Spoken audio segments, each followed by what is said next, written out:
लड़कियां 3 चीजों में बहुत माहिर होती हैं।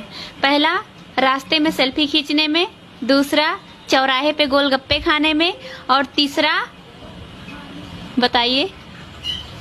नहीं पता, मैं बताती हूँ, लेकिन मेरे वीडियो को लाइक से। एक पति पत्नी का जोड़ा घूमने के लिए दिल्ली गया। पत्नी थोड़ी बहुत पढ़ी लिखी थी, लेकिन उसका पति तो पूरा अनपढ़ था। दिल्ली में घूमते घूमते हुए कुतुब मीनार के सामने पहुंचा। तब उसने कहा, ध्यान से देख ले, यह दिल्ली का लाल किला है। पत्नी पढ़ी लिखी थी, उसने कहा, यह लाल किला नहीं, ये तो कुतुब मीनार है। तभी पति को गुस्सा आया। उसने कहा, मैं तुझे घुमाने लाया हूँ, तुझे मुझे ज्यादा पता है क्या? और उसे एक थप्पड़ मार दिया। पति पत्नी में लड़ाई होगी और वह घर आ गए। पति ने जब पत्नी से कहा, मुझे पराठे खाने हैं, तुम बना दो। तभी पत्नी ने बाजरे की रोटी बनाकर पति को दे दी। पति ने कहा, तुम पागल हो क्या? ये तो बाजरे की रोटी है ना, मैंने तुम्हें पराठा बनाने को कहा था। पत्नी ने भी वैसे ही जवाब दिया जैसा पति ने उसे दिल्ली में दिया था। कहाँ रोटी में बनाती हूँ तो मुझे पता है, पराठा है या बाजरे की रोटी। जो मैंने तुम्हें बनाकर दिया है वही पराठा चुपचाप खा लो। आपकी असफलता के कारण सुन लीजिए। नंबर 1, हर समय क्रोध करना। नंबर 2, खुद को कमजोर समझना। नंबर 3, ज्यादा नींद लेना। नंबर 4, हर समय आलस में पड़े रहना। नंबर 5, गलत लोगों की संगत में रहना। नंबर 6, अत्यधिक मात्रा में लालच करना। नंबर 7, हर समय नेगेटिव बने रहना। नंबर 8, समय की बर्बादी करना। नंबर 9, अपने काम को समय पर ना करना। नंबर 10, जीवन का कोई भी लक्ष्य ना होना। नंबर 11, कोई भी रिस्क ना लेना। अगर आपके अंदर भी ये कमियां हैं तो प्लीज कमेंट बॉक्स में जरूर लिखना। जब तालाब भरता है तब मछलियां चींटियों को खाती हैं, और जब तालाब खाली होता है तब चींटियां मछली को। मौका सबको मिलता है, बस अपनी बारी का इंतजार करो। अभिमान को आने मत दो और स्वाभिमान को जाने मत दो। अभिमान तुम्हें उठने नहीं देगा और स्वाभिमान तुम्हें कभी गिरने नहीं देगा। बदन है मिट्टी का, सांसें सारी उधार है। घमंड भी है तो किस बात का, यहाँ हम सब किराएदार हैं।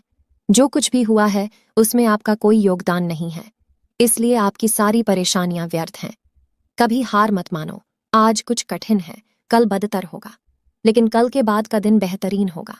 श्री कृष्ण कहते हैं, जो इंसान अच्छे विचारों और अच्छे संस्कारों को पकड़ लेता है उसे हाथ से माला पकड़ने की जरूरत नहीं पड़ती।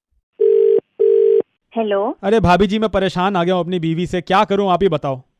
आप कौन बोल रहे हैं? अरे मैं आप ही की सोसाइटी में रहता हूँ, पर मैं अपनी बीवी से इतना परेशान आ गया हूँ ना।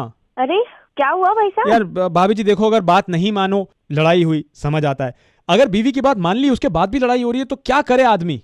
अरे तो ऐसा क्या कह दिया? अरे बीवी ने मेरी बोला कि तुम देखो सामने पड़ोसी को, कैसे जब भी वो घर से बाहर निकलता है हमेशा अपनी बीवी को किस करके जाता है, तुम तो करते नहीं। हाँ जी, फिर मैंने जाके किस कर दिया पड़ोसी की बीवी को। लड़ाई हो गई। अरे कुछ भी भाई, लगता है ज्यादा ही समझने लगे हैं चीजें। ये वीडियो सभी पति लोगों के लिए है कि अपनी अपनी बीवियों की कदर जरूर किया करें, क्योंकि जो एक सूट खरीदने के लिए पूरी दुकान का सत्यानाश कर देती हैं, आप ऊपर वाले का शुक्र मनाएं कि उन्होंने आपको पसंद किया है, जो कि बहुत बड़ी बात है। ये वीडियो सभी पति लोगों के लिए है कि अपनी अपनी बीवियों की कदर जरूर किया करें, क्योंकि जो एक सूट खरीदने के लिए पूरी दुकान का सत्यानाश कर देती हैं, आप ऊपर वाले का शुक्र मनाएं कि उन्होंने आपको पसंद किया है, जो कि बहुत बड़ी बात है। लोग इंतजार में थे मुझे टूटा हुआ देखने को, और मैं था जो सहते सहते पत्थर का हो गया। अब कटेगी जिंदगी सुकून से, क्योंकि अब हम भी मतलबी हो गए।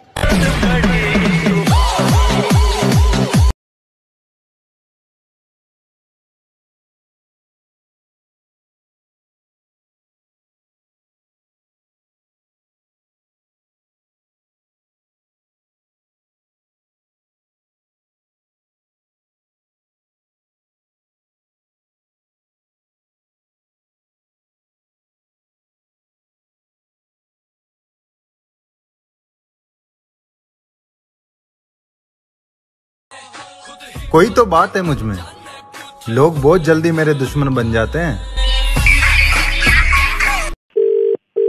हेलो। हाय, मुझे आपका नंबर अखबार में मिला था, मैट्रिमोनियल सेक्शन में। ओ, तो आप अपने लिए लड़की देख रहे हैं? हाँ जी। तो आप करते क्या हैं? मैं एक सक्सेसफुल बिजनेसमैन हूँ। और मैं अपने लिए एक लड़की ढूंढ रहा था जो सुंदर हो। हाँ हाँ जी। वो जैसे जिस भी कमरे में जाए ना, सब उसे ही देख रहे हो। जी जी बिल्कुल। एक ऐसी लड़की जो पढ़ी लिखी हो, हाँ हाँ और सक्सेसफुल हो। जी जी। और मैच्योरिटी बहुत ज़रूरी है, मैच्योर होनी चाहिए वो लड़की। बहुत ज़रूरी है। यस जी। और अच्छे घर से तो होनी ही चाहिए। हाँ हाँ। तो आप अगर किसी ऐसी लड़की को जानती हैं तो उसका नंबर मुझे दे सकती हैं? Emotional damage. What the बिल्कुल तमीज नहीं है कि बदतमीज कहीं का। ये सब ऑलरेडी हूँ मैं, और मेरे को क्या फोन करे किसी और को ढूंढने के लिए।